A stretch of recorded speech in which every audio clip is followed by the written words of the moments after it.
thanks, listeners, for joining us for today's Elko Live program here on KELK. I'm very delighted to present today our guest, Martin Paris, who is Executive Director of the Nevada Cattlemen's Association. Martin really doesn't need much of an introduction in the world of ranching, but certainly for listeners who may be just getting acquainted, I wanted to make sure that our listeners are aware that Martin grew up on a cattle ranch in Battle Mountain. I'm going to let him talk more about calving season because he's still really involved in that. He also he worked for our Nevada Congressman, Mark Amodei, for some time. And here you are now as director of our Cattlemen's Association. Martin, thank you for being on the program today. Thank you so much for having me. I appreciate it.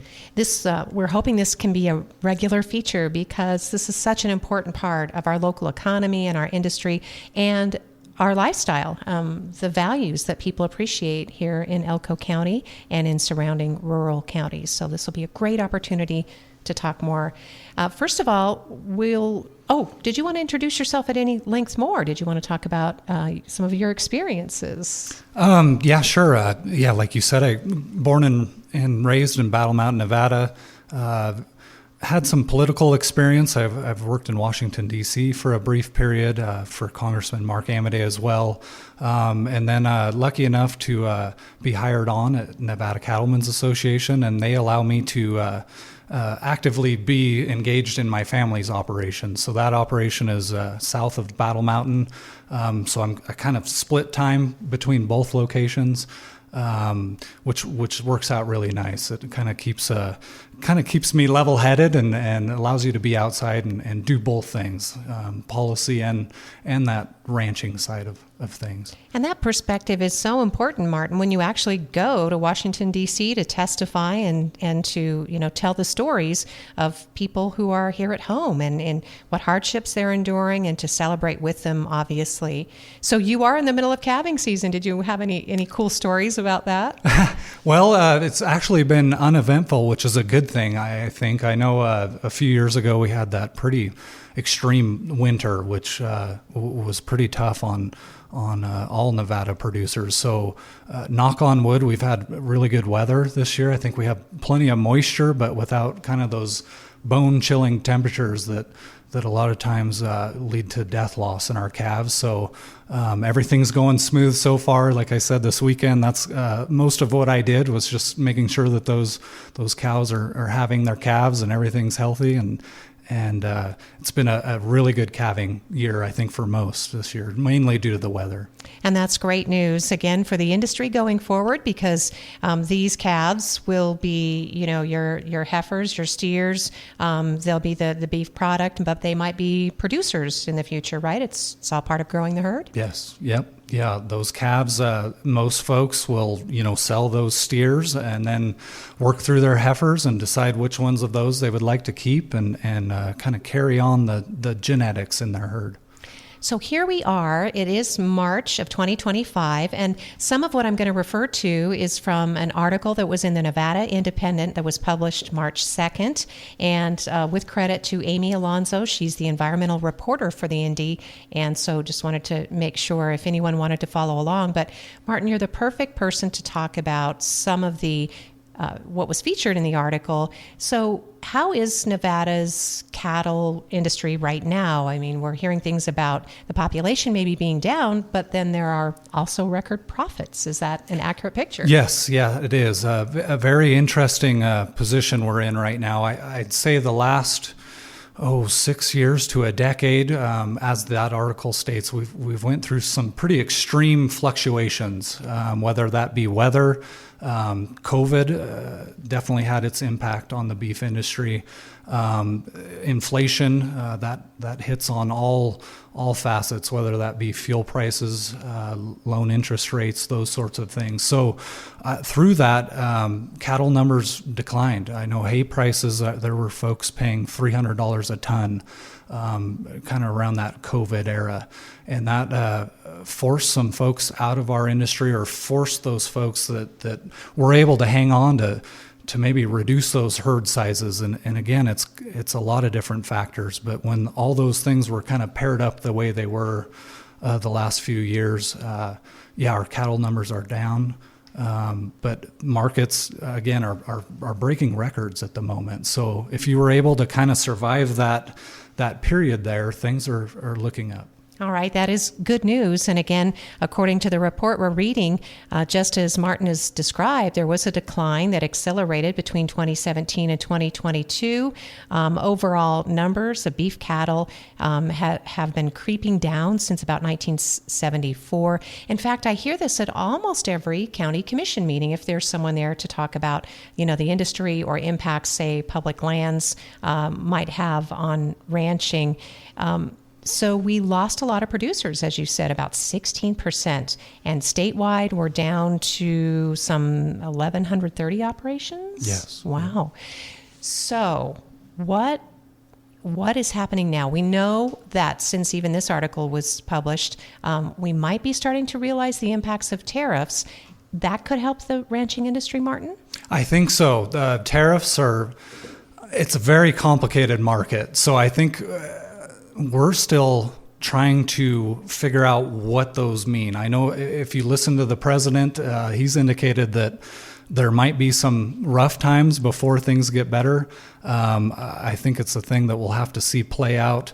It's kind of tough keeping track of. I know tariffs are on one morning, they're off that by evening.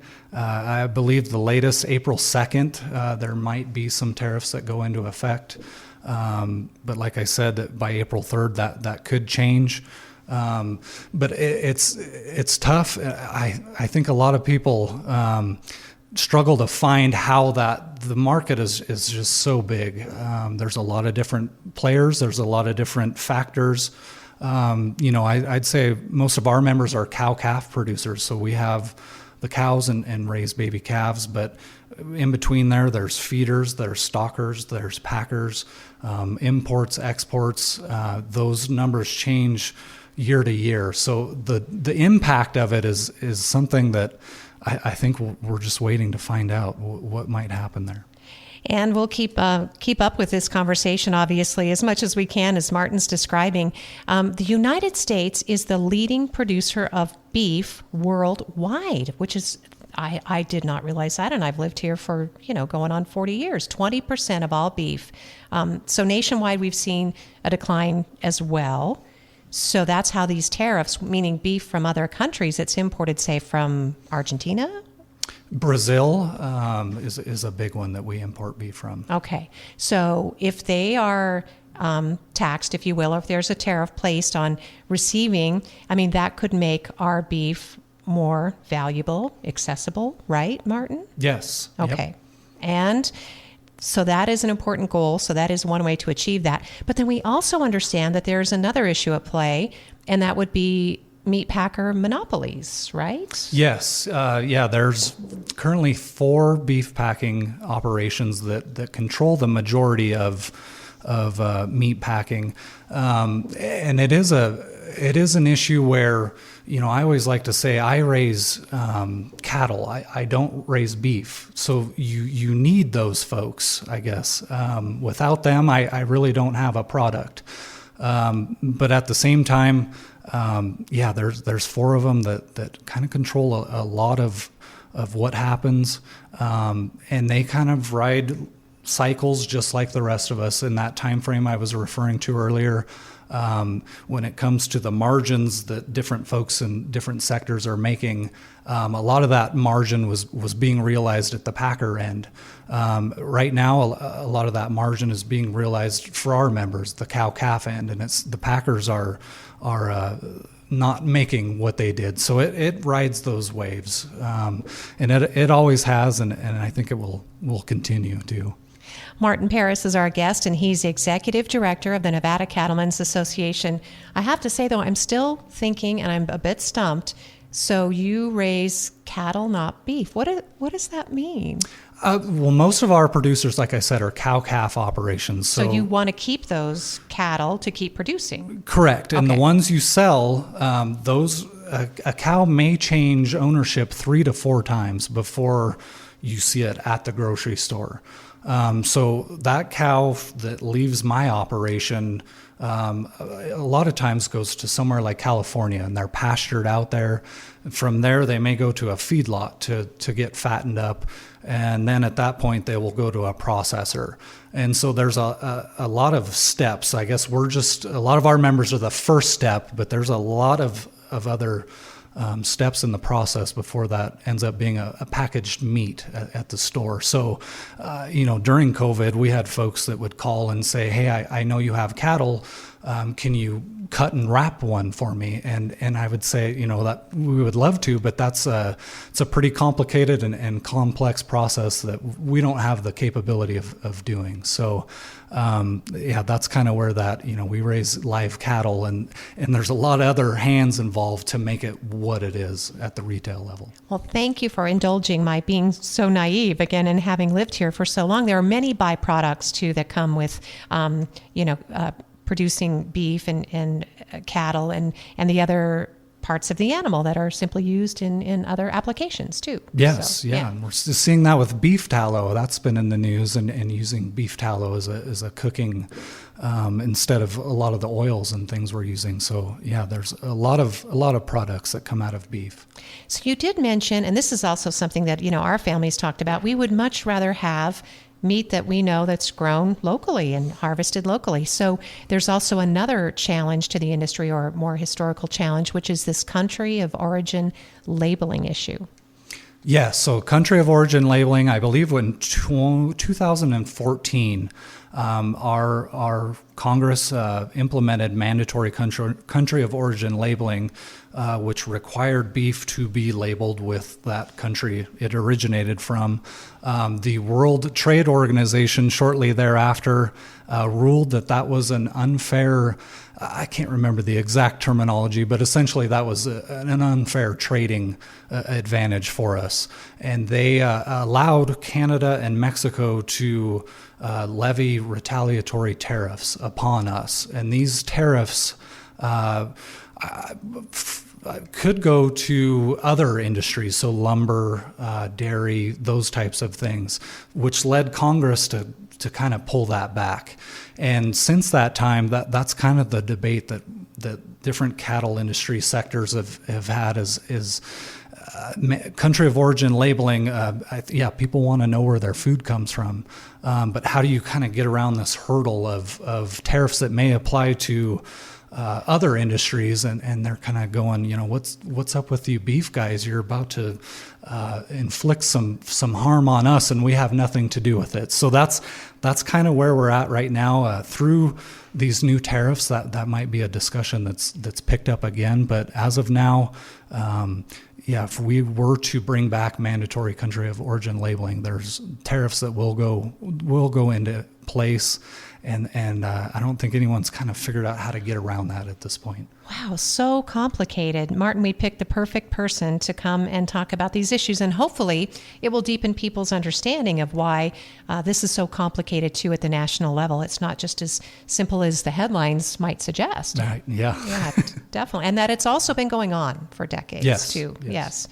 So now you also mentioned something else in connection with meat packer monopolies or even country of origin labeling. We do see that we're able to get some local beef. I think Bruff Ranches, they do that from out of their property out in Clover Valley, Wells area. I think in Independence Valley there was some local production, but we need local processing, right? Is that what the difference is? Yes, that would definitely be a help. I know there's a few places in Fallon as well that process beef, but if you're trying to buy locally, that bottleneck is the processing capacity. I know recently you call to have a beef processed, and oftentimes you'll be told you might be a year out. So the ones we do have are just simply overloaded.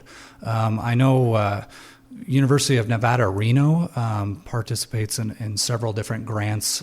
Some of those are which the purpose is to bring that local processing capacity to Nevada. That's a work in progress. And there's challenges. It's very expensive. I don't remember the number off the top of my head, but there's kind of a per hook cost associated with bringing a processing facility online, and it's significant, along with all the permitting requirements. So it's not something that can kind of just spring up pretty easily.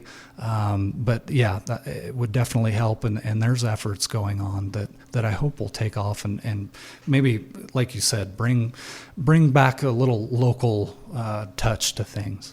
Well, as you mentioned, there are local efforts. Spring Creek High School has the new food science lab. They're outfitting it now. They hope to have it open by fall of 2025. Wells High School, I think, has sort of a process in operation there. They're teaching facilities at the same time they're providing a service, right? Yes, Martin? oh, definitely. And the training they're providing these students too is very important. Like everything else, finding a trained workforce is very difficult. So, I applaud the efforts going on at Wells and Spring Creek, and I'm glad they were able to secure some of that funding, because it's important to bring that next generation on. I know when I first started here, I believe the statistic was about 2.2% of all people in the United States are involved in agriculture, only 2.2. As we've talked earlier, that number has gone down. So it's very important to kind of bring this next generation up, and kudos to those schools that are helping train that next generation. So, Martin, you're talking about everything in agriculture, from carrots to calves and wheat and corn? Yes. Wow. Yeah. How can our country survive on that? That's scary. Yes, it is. Yeah. It's getting scary. And even people that maybe aren't involved in ag, their understanding of what ag is even disappearing. It used to go around and it seemed like most people, maybe spent a summer at their grandparents' farm or something like that. But recently, you're even seeing that gap widen, where there just isn't a lot of knowledge about how our food is produced. Well, and just one more example, during, I believe it was the 39th Cowboy Poetry Gathering, we learned that having those trained, skilled workers to process our food was so important. He was from California, one of the keynote speakers, and he talked about, finding someone who was skilled as a meat cutter is like finding someone who could make shoes, practically. I mean, yes. It's just such... It's a lost art, yes. Yeah. So these kinds of efforts are appreciated, if not immediately, they certainly should be within a few years. Yes. So training people, yeah. And on that note, I'm going to give it a little plug. We have a scholarship program where we have 3 different scholarships, a Nevada Cattlemen's Association scholarship, one we call the Marvel Andre Scholarship, and then Walt Labursky Memorial Scholarship. And the Nevada Cattleman Scholarship is for those graduating seniors that are going to go on and pursue a degree in agriculture. The Marvel Andre and Labursky scholarships are for either a graduating senior or those already enrolled in college, because I think we oftentimes forget those bills. That tuition continues on. So we have scholarships available to already enrolled college students that are pursuing degrees in agriculture. Those close April 2nd, so here coming shortly. Please apply for those. Like I said, we need to train that next generation up and support those that are going to learn those skills and hopefully come back to Nevada and work on these ranches. So. Yeah, that's what we like to hear. So, Martin, is the best place to apply at the Nevada Cattlemen's Association website? Yes. Yep. Okay. Go there and you'll find a scholarship tab, and you'll find all the eligibility requirements and everything you need to know in that website. Nevada Cattlemen's also has a beautiful downtown Elko location, if you want to plug that as well. Yes, we're downtown there at the Elko Cowboy Arts and Gear Museum. We're just upstairs. It's a great place to be. It fits the theme. It's really nice to bring guests over and kind of show them all the neat things that are downstairs, and then come on up. We'd love to have you. Yeah, just being surrounded by the smell of leather, that's super cool. And all that great history. And speaking of, a lot of listeners may have learned what they know about ranching from the National Cowboy Poetry Gathering. We've learned a lot of lessons, I think it's fair to say, about ranching. And the health of the industry, right? Through the stories, the music, the vivid poetry, and most importantly, the people who come because they care about it. Yes, yeah, definitely. When I travel about the country, when I tell people our office is located in Elko, most oftentimes they'll associate that with the Cowboy Poetry Gathering. It's a great event, a big event that a lot of people know about, and yeah, just kind of continues on that cultural legacy of ranching, and there's a lot of story. It is a lot of storytelling, and oftentimes ranchers maybe don't do a good job of doing that. So I think the Cowboy Arts the Cowboy Poetry event, it's a great opportunity to just carry on those cultural traditions. Oh, and Martin, you're right, though. Cowboy Arts and Gear, also an important part of that legacy and telling the story of the gear. And it's a story of the economy as well, and industry. Yes, definitely. Yes. Which, again, as we're talking today about the significance of the cattle industry here in northeastern Nevada and to the Elko economy, do you think things are going to level off here pretty soon? Because I also read in the article, I think it was might have been J.J. Goigachi, who said, he'd like to see things level off rather than be a roller coaster. Yeah, that would be the best case scenario. I am by no means an economist or a speculator when it comes to those things, but by all accounts, we should hopefully start leveling off here soon, which again would be the best thing. Writing these, they're vicious cycles. It's not good for our industry, and I think it'll level out here soon, and people, kind of that uncertainty is a business killer. So bringing a little bit of that certainty back would be a good outcome for our folks. So does Nevada Cattlemen's, do you have a seat at the table right now, maybe in the tariff discussion or with our new interim Interior Secretary? Who kind of directly oversees what's going to be happening out here? Yeah, so we do have a seat at the table. Right now, we're kind of fleshing out, a lot of the cabinet picks are just recently appointed. They're starting to fill in some of those undersecretary level positions. We're actually headed to Washington, D.C. here in the next 2 weeks to visit with our congressional delegation and some of those folks and just try to get a lay of the land. It's been pretty a rapid pace that things have been going at, and there's a lot of kind of questions and trying to figure out where things stand at the moment. It is changing quite literally hour by hour. So I think a lot of what we're trying to do right now is just get our feet under us and again, establish those relationships with the new people. We have a lot of great relationships with our state level federal agencies, but yeah, kind of in that process of introducing ourselves to the new administration. John Raby is in D.C., right? Our former state BLM director? Correct. So, yes. And that's good for the state. Yes, but my understanding is he's the acting BLM director, so there will be an appointment made, and I believe, I don't want to speak for him, but I think he'll be coming back.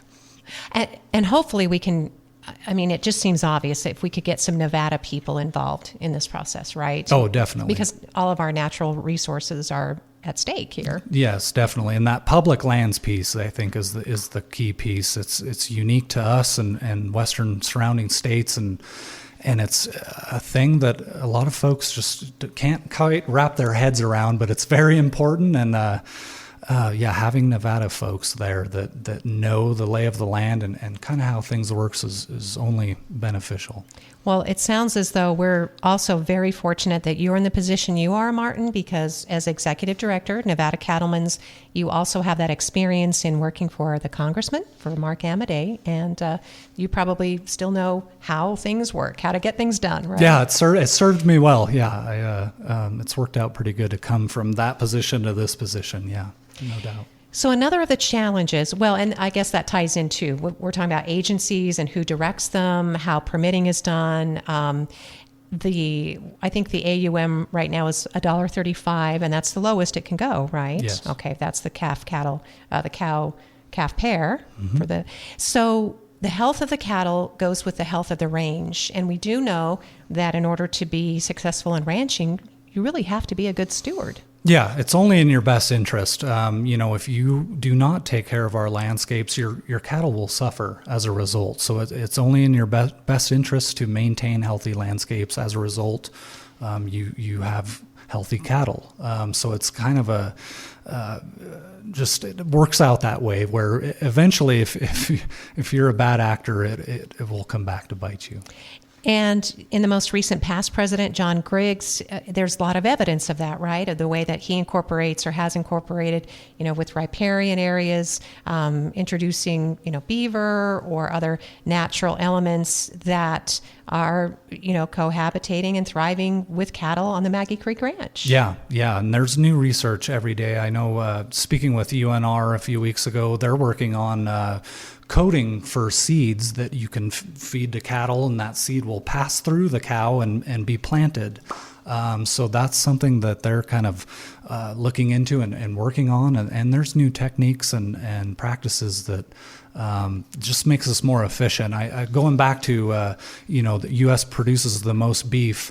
I don't know the number off the top of my head, but it's just amazing the efficiencies that have been gained this past several decades, and the amount of beef you get from a single cow is tenfold what it used to be in the 60s or 70s. So we're always learning new things and trying to improve.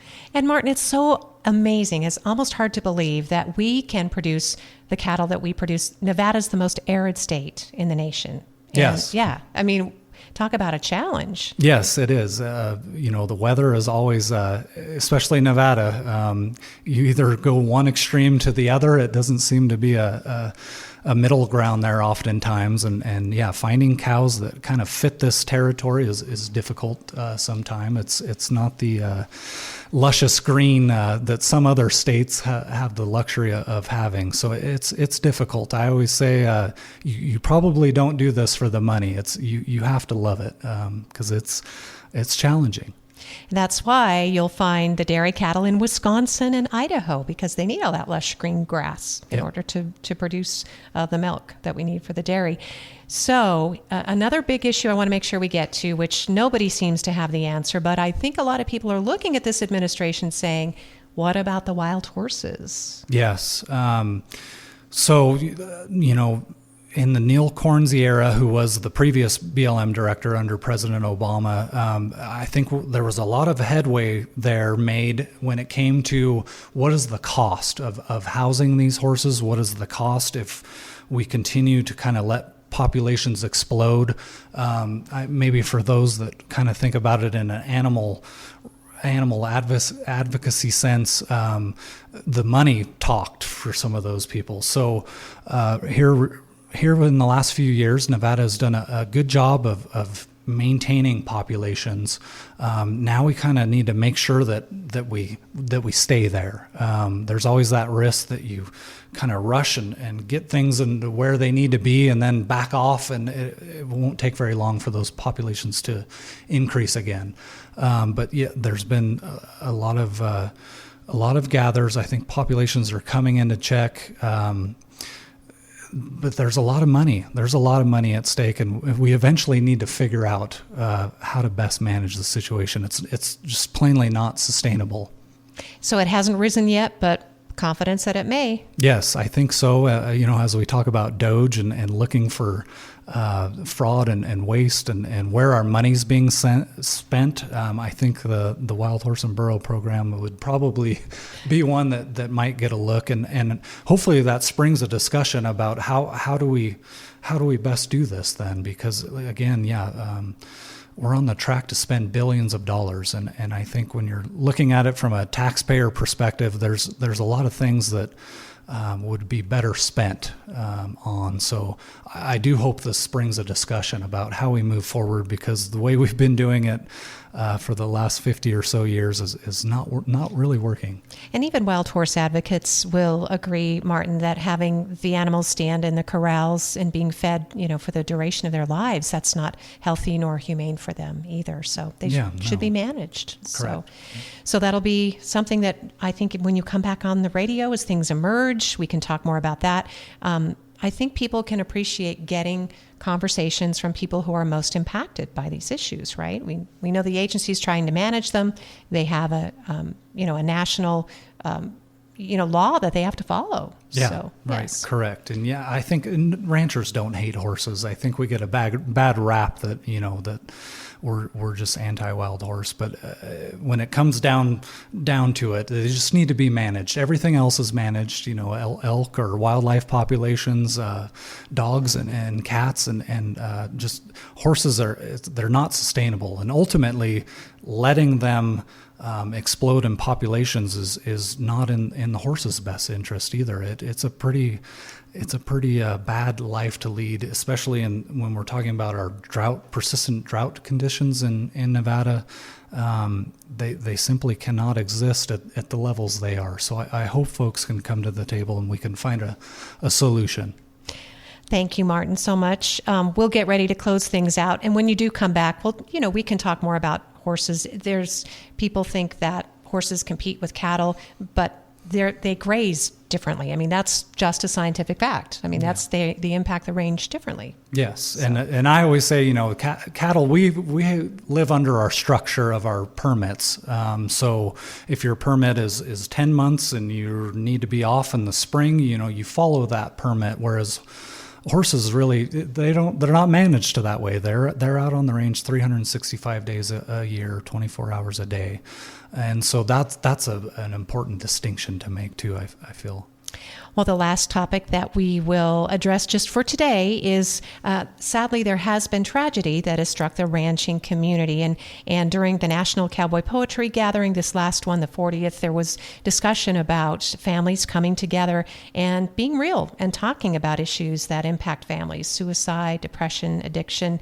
We know that in Winnemucca, the community there in Humboldt County will never be the same with the death of Will DeLong. His death was, he was murdered. He was shot at his ranch, so I didn't want to confuse that with the other issue. But there has been tragedy, and it's important that people can talk about it and get together, right, Martin? Yeah, very important. I believe our agricultural industry as a whole is the highest job type or highest suicide rate applies to agriculture.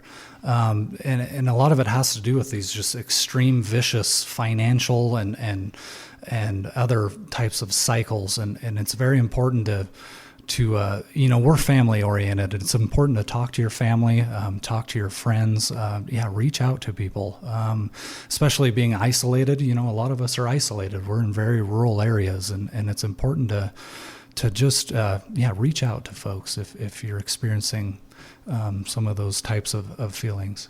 988 is the national suicide. It's a crisis and awareness number. You can call that number from anywhere, and you can get help close to your community. Martin, I just want to thank you so much for being on the program. So much great information. And is there anything that we didn't get to that maybe you were hoping to, other than the scholarships today, which is super cool news? No, we keep on kicking the tires. We're pretty busy at the state legislative session right now. We're about at the midway point. We were just down there last week, and water's an important thing we always keep track of. We're the driest state in the country. About half of our water basins are over-appropriated. So there's going to be some difficult discussions coming up on kind of how we manage water and ag water. So that's something we keep tabs on, and just trying to be a resource for those legislators down there. I think this is the first session where we haven't had somebody actively engaged in ranching that hasn't been a senator or an assembly person. So I kind of feel our role down there is just hopefully being a resource to a lot of our urban legislators that maybe aren't that familiar with what we do. So a lot of ongoing education efforts. Again, we're busy in Washington, D.C. I always view our association as kind of twofold. One being the policy side of things. We're a membership organization, and we have our members pass resolutions that kind of puts me into action to go change some things around for folks. And then that second piece is the educational piece. So a lot of partnering with places like University of Nevada, Reno Extension, partnering with service providers, those businesses that sell products that help our members. So yeah, we kind of bounce back and forth between kind of that, how do we make your operation more efficient? How do we make your life easier through education? And then again, that policy piece. So that keeps me pretty busy for the most part. There's always something new every day. Well, you're going to have a great update for us the next time you check in. Thank you so much, Martin Paris. Shout out to Elko County Cattlewomen and the Beef Checkoff, and they provide beef to the senior center every holiday season for their Christmas dinner. So That's so heartwarming. Yeah. Very cool. Martin, thank you. Until we meet again, safe travels. And I hope all of the rest of the calves are just as healthy as the ones that you've been helping to deliver out there in the beautiful Battle Mountain area. That sounds great. Yep. Thank you, Lori. Appreciate it. Thank you, listeners, for joining us here on Elko Live today.